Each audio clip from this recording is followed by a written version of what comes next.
Alors, je fais cette peau aux luminances. Je vous donne le combo. Donc, c'est le 069 866 862 872 542 801 094 et 862. Pour ceux qui ne possèdent pas les luminances, il y a l'équivalent au Prismacolor.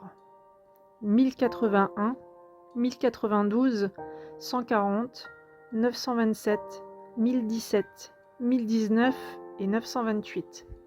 Pour ceux qui ne possèdent que les polychromos ou d'autres marques, je vous donne le combo à peu près équivalent au Prisma et aux luminances. C'est le 169, 190, 102, 189, 132, 193, 130.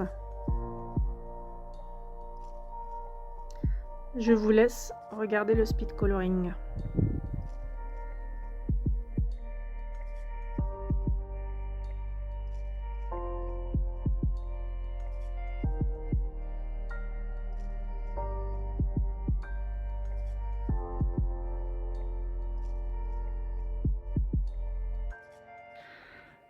C'est une illustration issue de intelligence artificielle, c'est-à-dire que c'est un ordinateur qui crée tout simplement à partir de bases de mots et de phrases, vous sort une illustration qui est bien entendu avec certains défauts pour certaines illustrations. Là vous voyez bien, j'ai du mal à ombrer au niveau de la bouche parce que les traits sont pas très naturels, mais c'est pas grave, on arrive quand même à en sortir quelque chose de bien.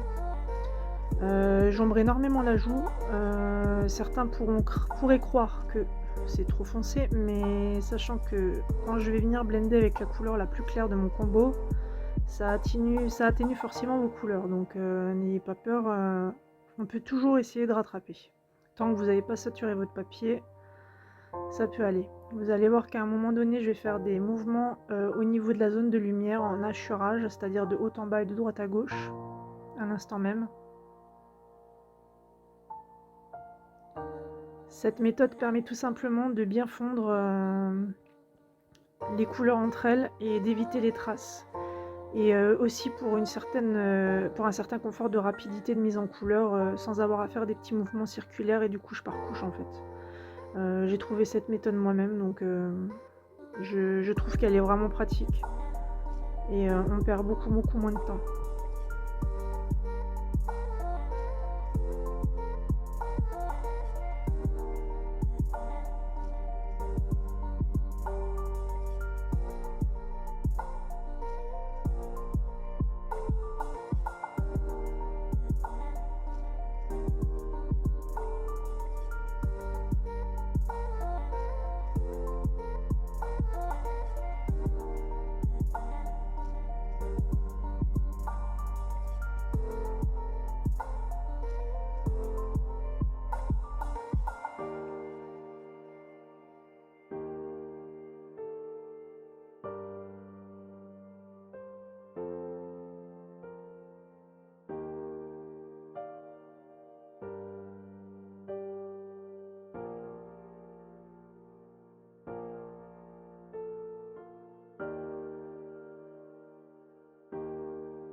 Là, vous allez comprendre que je vais utiliser Voldemort, qui est plus connu sous le nom de l'essence sans odeur, pour tout simplement estomper et mélanger un petit peu les pigments entre eux. De 1, ça économise un petit peu vos crayons, vos gammes de crayons. Et de 2, ça ravive en fait le pigment. Donc ça réveille la couleur, vous le voyez là au fur et à mesure que je tourne autour de la joue. Je vais de la plus foncée à la plus claire en tournant mon coton-tige pour ne pas mettre de pigment foncé dans le clair. Faites attention parce que sinon vous allez ramener une traînée de pigment foncé sur le clair et vous allez devoir soit gommer, soit rattraper.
Là, je reviens travailler mon côté gauche du visage.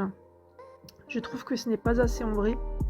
Donc je vais dans mon nuancier récupérer une couleur plus sombre pour pouvoir faire vraiment la zone d'ombre un peu plus marquée.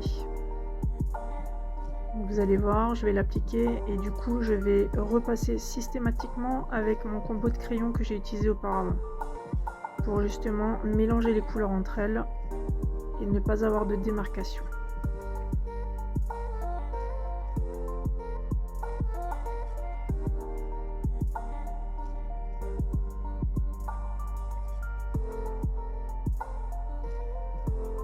Là, vous allez voir que je vais descendre sur la joue. Il y a une mèche de cheveux qui n'a rien à faire là. C'est une erreur de graphisme. Donc je vais venir avec ma couleur la plus foncée pour essayer de la cacher. Et je vais jouer avec mon combo pour pouvoir totalement l'effacer en fait. Et arrondir la joue pour que ça donne un effet rebondi.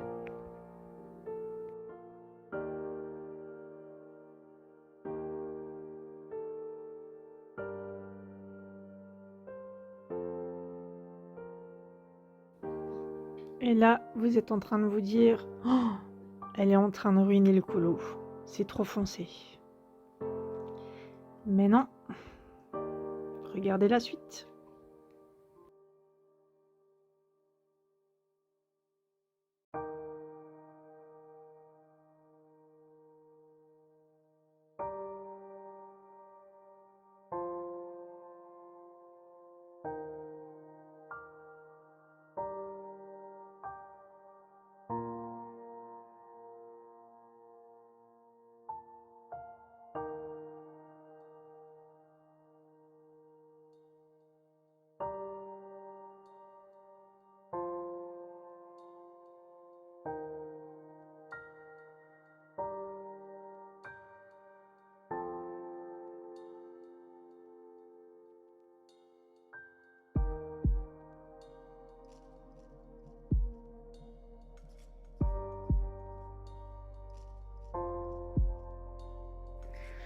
Tout n'est qu'illusion d'optique en fait. Quand vous faites un coloriage et que vous coloriez un élément principal et que vous n'avez pas fait le reste autour, à l'œil en fait ça vous paraît bizarre. Comme là par exemple, la peau vous paraît foncée parce que les cheveux ne sont pas faits. Une fois que j'aurai commencé les cheveux, vous verrez que le tout s'accordera comme il faut.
Là, je vais utiliser vous allez voir que je vais utiliser mon gant qui est à ma main droite. C'est un gant qui est de base fait pour les tablettes numériques et le dessin numérique qui a été détourné dans le monde de colo pour, sous-main.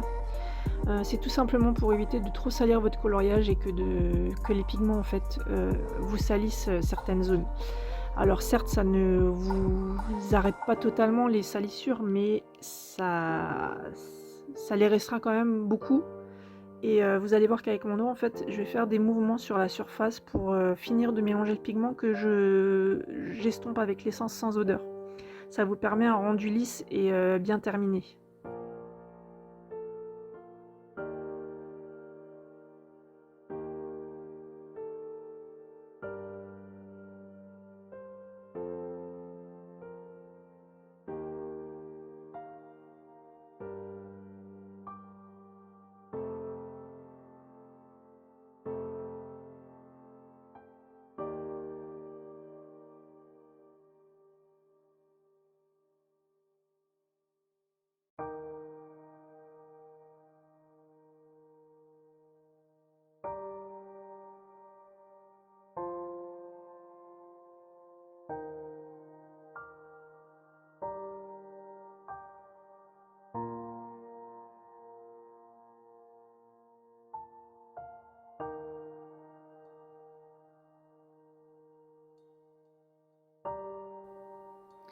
Là, vous voyez que le dessous de nez, le pli en fait entre les lèvres et et le nez, n'est pas forcément bien dessiné, donc je viens juste poser les ombres pour justement donner cet effet de creux en fait au niveau de l'arête du nez. Vous allez aussi voir, qu'avec mon crayon le plus clair, je vais revenir faire ces fameuses hachures, c'est-à-dire de haut en bas et de gauche à droite. Voilà, en croisillon. Pour justement éviter les traces et pouvoir faire une plus grande zone plus rapidement en fait.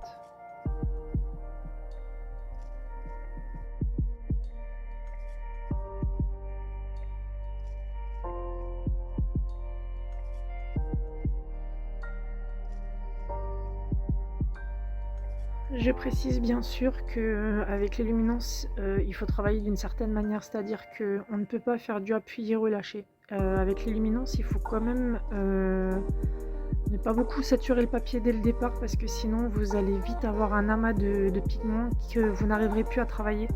Donc j'y vais vraiment doucement en fait avec les luminances. Je commence à bien les connaître maintenant. C'était un peu compliqué au début, mais franchement maintenant ça passe. Et je pense qu'avec chaque gamme différente de crayons, en fait, il y a une façon de faire différente. On ne peut pas tous les utiliser de la même manière.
Là, vous allez voir que je vais reprendre Voldemort en faisant des mouvements circulaires petits. Ne faites pas des gros mouvements quand vous faites ce genre de choses parce que sinon ça traîne le pigment et ça gâche votre colo. Vous voyez, je passe avec le gant derrière dans la foulée pour justement lisser le pigment Ça permet de le dégrader aussi un petit peu, hein. Donc en fait, le gant me sert tout simplement de pinceau, enfin, c'est un outil, que j'aime beaucoup, parce qu'il me sert pour plusieurs choses différentes. Je fais des mouvements de hachurage à nouveau sur le fond, sur la zone de lumière.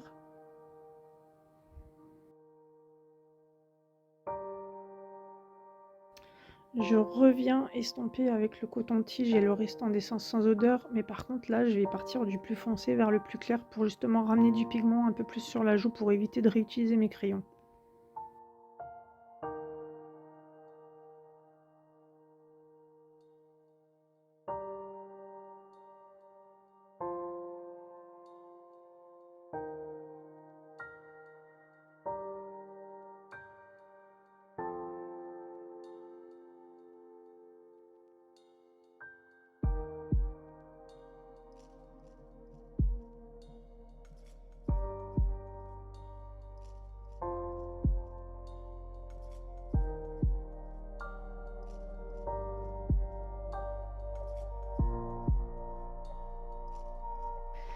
Là, je trouve que ma peau est un petit peu trop pâle pour, une peau de petite fille. Donc du coup, je vais venir ajouter un petit peu des teintes, rosées pour justement raviver, le teint un petit peu.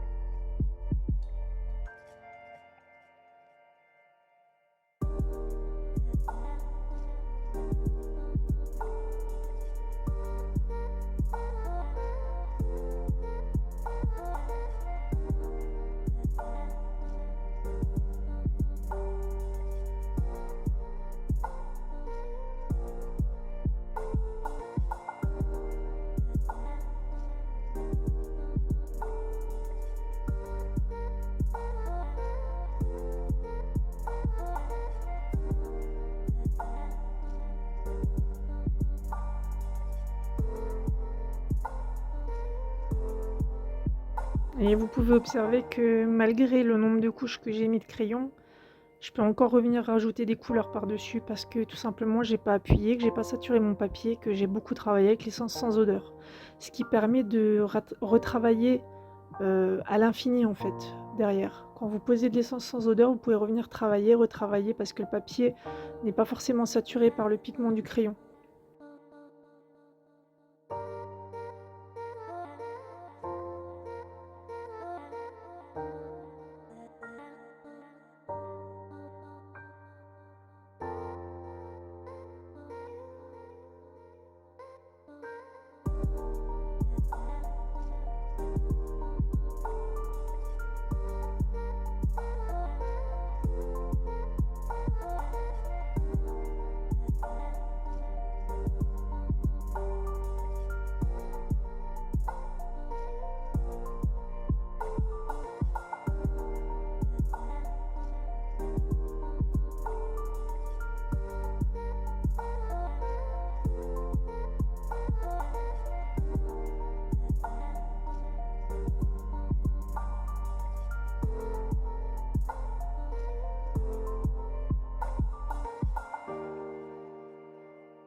Alors, là, je commence à faire la main.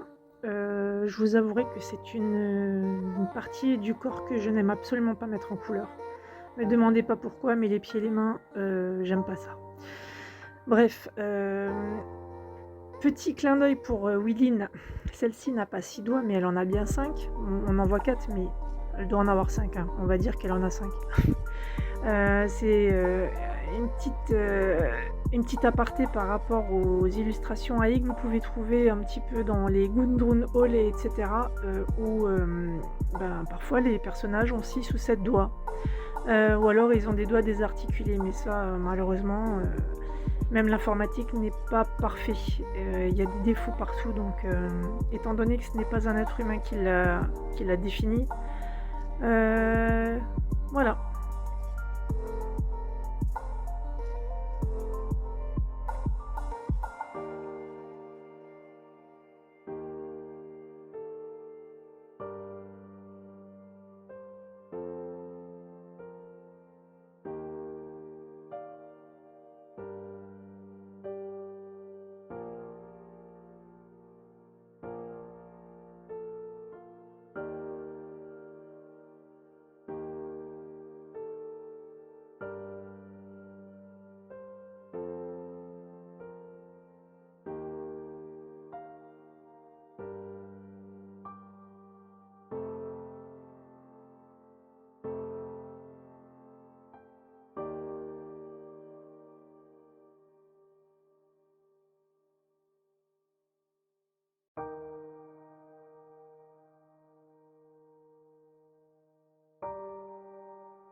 Je commence à travailler les yeux. Alors, je commence par une couleur très foncée pour donner un petit peu de volume au niveau du ras de cils. Et je commence à former tout doucement les cils en les croisant pour un effet naturel.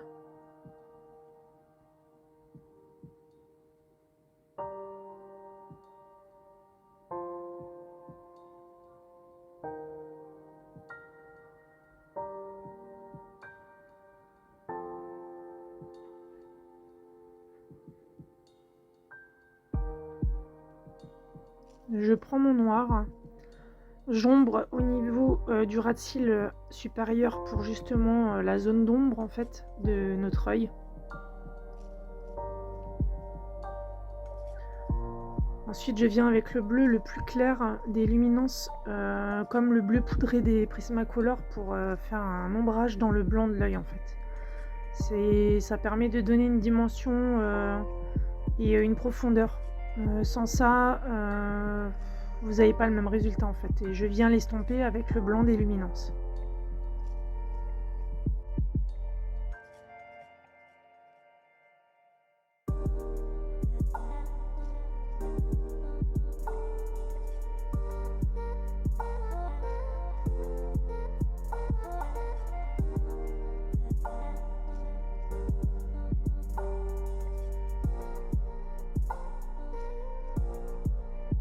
Là, je vais venir prendre mon Derwent Intense blanc et je vais tout simplement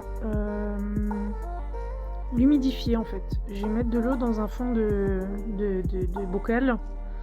Je vais aller tremper la mine dedans pour l'humidifier et en fait le fait qu'il soit humidifié, vous pouvez tracer des traits beaucoup plus marqués et beaucoup plus blancs en fait sur certains détails de vos colos.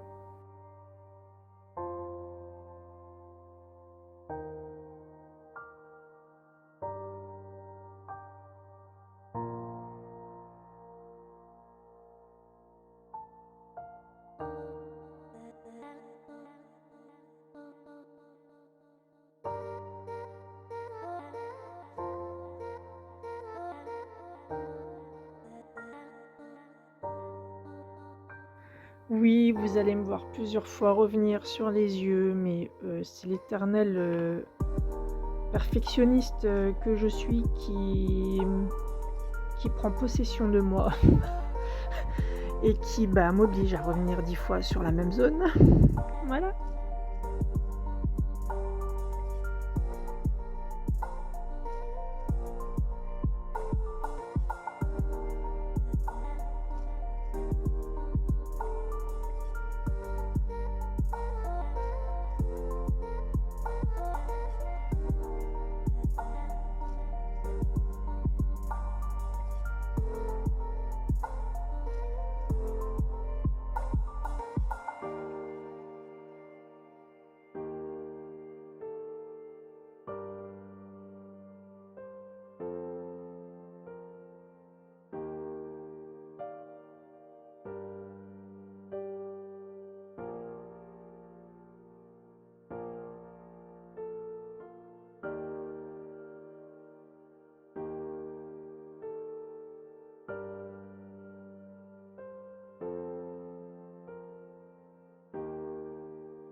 je viens ajouter les couleurs dans mon iris. J'ai pris du bleu foncé en fait. Du bleu foncé, un bleu foncé limite indigo avec un bleu clair pour les zones claires. Pas besoin de prendre plus de crayons parce que c'est des toutes petites zones, donc vous avez du mal à faire de jolis dégradés. Et je viens faire des zones striées en fait. Pour ça, il faut que vos crayons soient vraiment bien taillés. Donc n'hésitez pas à revenir les tailler plusieurs fois s'il le faut. Rajouter du foncé, puis revenir éclaircir avec du clair, puis revenir avec du foncé. Et bien souligner le tour de l'œil foncé pour que justement les zones claires percent en fait. Et que ce soit joli à regarder. Je reviens avec mon Derwent Intense du coup pour faire des petites zones de lumière. Je veux pas grand chose, donc je fais des toutes petites touches par-ci par-là.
OK, là, j'attaque la partie des cheveux.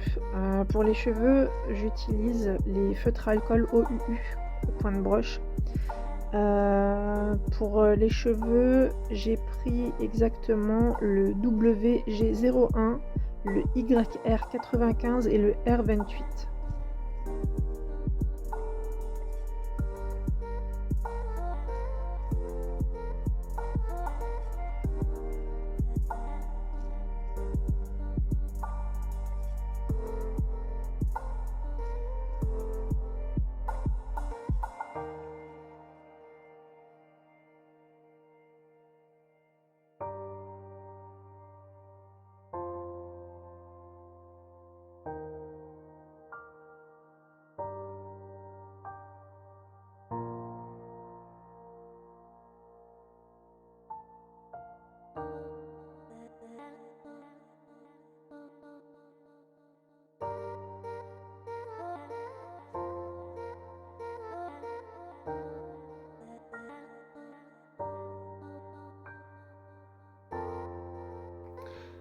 Là, vous allez voir que je vais essayer de rectifier une mèche, du front, qui est inexistante. Elle est repose au niveau du front, mais au niveau de la racine du cheveu, elle est pas en continu, en fait. Elle est inexistante en haut. Donc je vais la rajouter au feutre à alcool et vous allez voir que, le feutre à alcool sur du crayon gras, ça n'accroche pas du tout, en fait. Il faut vraiment le faire avant, mais c'est pas grave, en fait. Je vais revenir avec les crayons couleur derrière et retravailler ça et on y verra absolument plus rien.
Je viens, retravailler au polychromos les cheveux. Je vous ai épargné le reste de la partie, du feutre à alcool. J'utilise le combo, Prismacolor noir et pour le reste, c'est des polychromos. C'est du noir 178 et 175. L'équivalent du Prismacolor 948 1081, le noir plus le blanc. Au polychromos, enfin aux luminances, je n'ai pas trouvé de teinte équivalente, donc il faudra la fabriquer soi-même.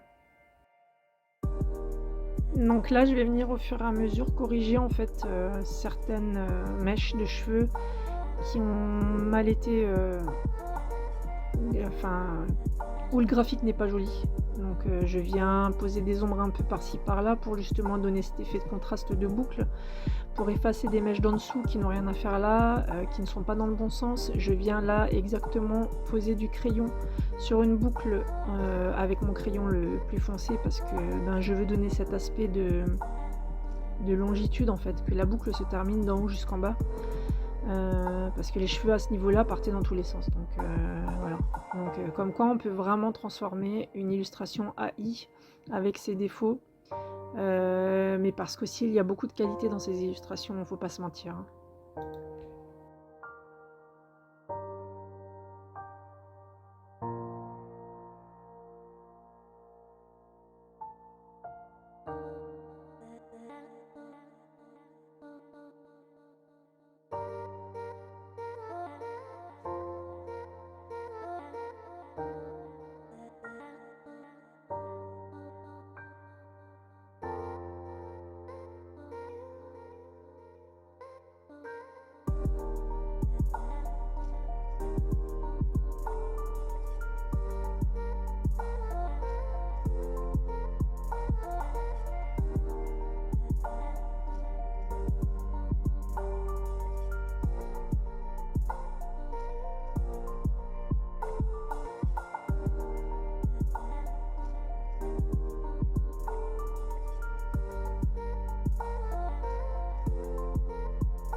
Là, je viens tout simplement uniformiser en fait, ma mise en couleur au niveau des cheveux pour que ça se fonde un peu plus joliment et que ça fasse moins artificiel et que les coups de crayon en fait, se voient un petit peu moins et soient plus adoucis.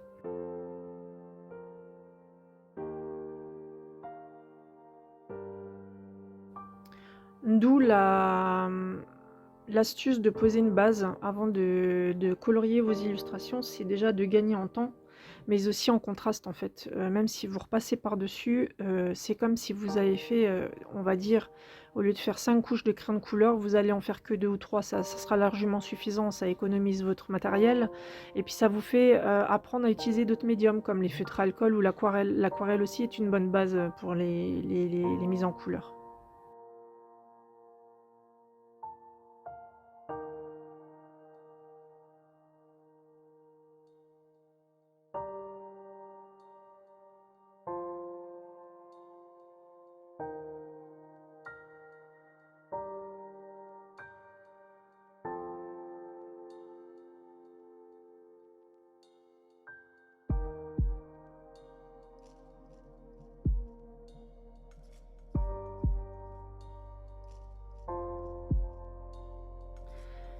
Je prends, le OUU, RV180 et RV260 pour faire, le bonnet et une partie de la veste en fait.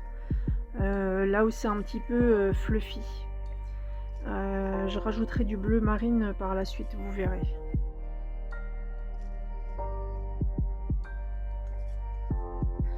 Je prends toujours une couleur de base, au plus clair possible de la couleur que je veux, au niveau du résultat. Donc je prends vraiment la couleur de la lumière et je viens ombrer après derrière au crayon de couleur.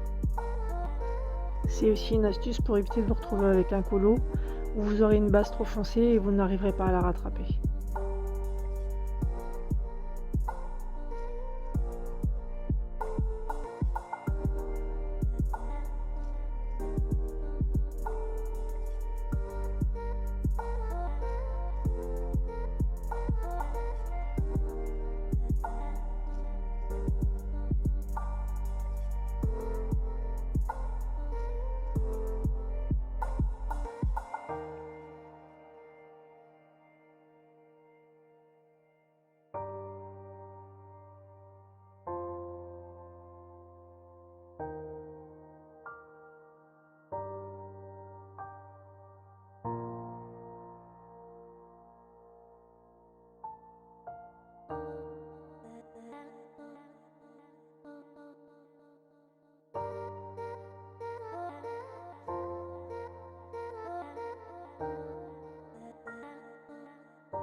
Je prends le OUU pour la veste et le nœud dans le bonnet.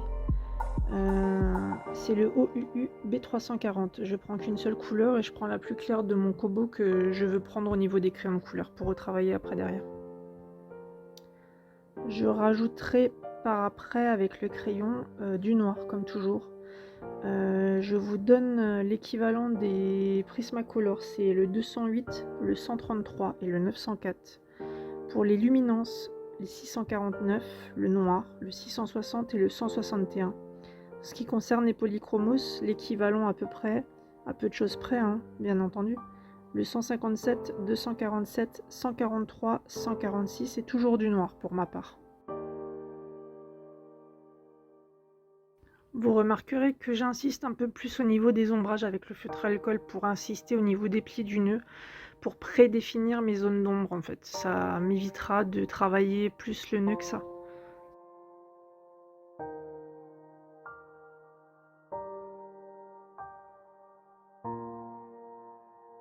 Au niveau de la veste, vous allez voir qu'à un moment donné avec le bleu, je vais faire des mouvements à la verticale et à l'horizontale.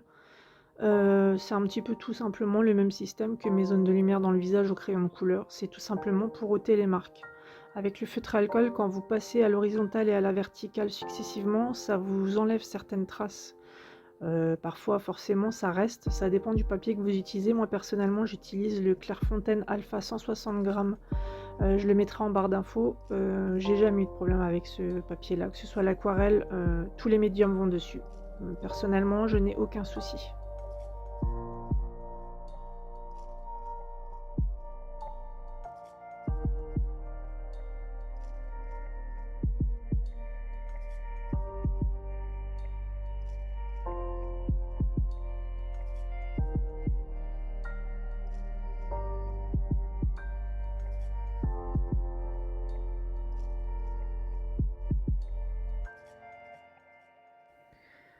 J'utilise les Prismacolor pour le nœud et pour la veste. Je vous ai déjà donné les combos en fait précédemment, je vous les redis. Donc c'est le noir, le 208, le 133, le 904. Pour les luminances, c'est le 649, le noir, le 660 et le 161. Et pour l'équivalent des polis, c'est le 157, 247, 143 et 146. Donc vous allez voir que je vais placer ma zone d'ombre en premier. Je commence toujours par la couleur la plus foncée. Et je reviens de plus en plus vers la claire, donc je me réfère aux zones d'ombre que j'ai déjà au préalable mises au feutre à alcool. Et vous allez constater aussi que la couleur la plus claire, je pars de la couleur la plus claire pour aller dans la plus foncée, pour pas que le pigment foncé vienne dans ma claire. Je sais pas si j'ai été claire là.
Au niveau du bonnet, je vous donne, le combo que j'ai utilisé.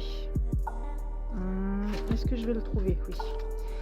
Donc pour le bonnet et pour, tout ce qui est fourrure ou effet fourrure, j'ai pris, les Prismacolor. J'ai pris le 1017, le 1019, le 1018 et le blanc. En ce qui concerne, les luminances, j'ai trouvé le 093 862. Par contre, je n'ai pas trouvé d'équivalent au 1018 des Prismacolor, donc faudra que vous vérifiez si vous trouvez une couleur dans une autre gamme, Brutfuner ou autre. Et il n'y a pas du tout d'équivalent au niveau des polychromos parce que c'est bien des couleurs spécifiques au Prismacolor.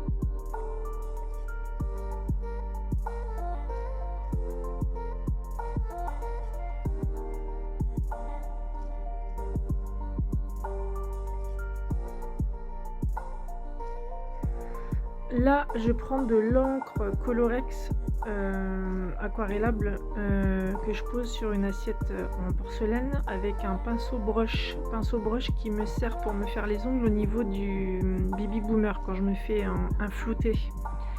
C'est un pinceau qui est un petit peu, on va dire, dégradé au niveau du bout. Du coup, ça vous permet de faire un effet poil assez sympa. Vous allez voir que d'abord je fais 3 zones.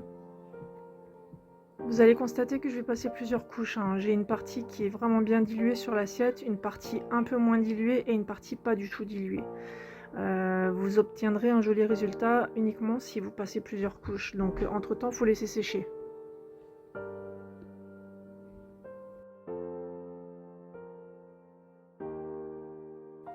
Je vais venir créer une espèce de délimitation au niveau des cheveux pour faire cet effet justement fluffy.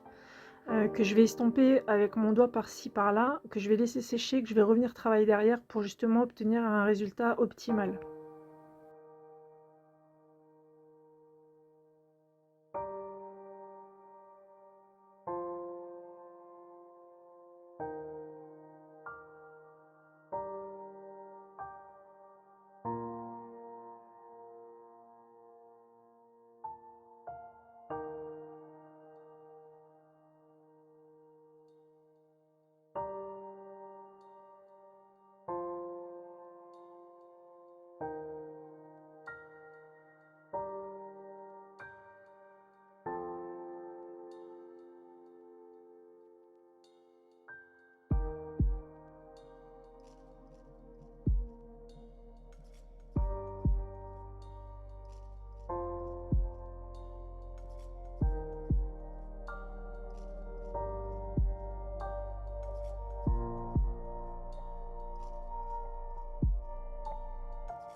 Je vous laisse, en vitesse réelle, le marquage au niveau du col, comme ça vous verrez que c'est assez précis quand même et il faut prendre son temps, il faut pas, faire de bêtises parce qu'on peut vite, déborder. Donc voilà.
Voilà le résultat après quelques couches successives, j'en ai mis que 3 là.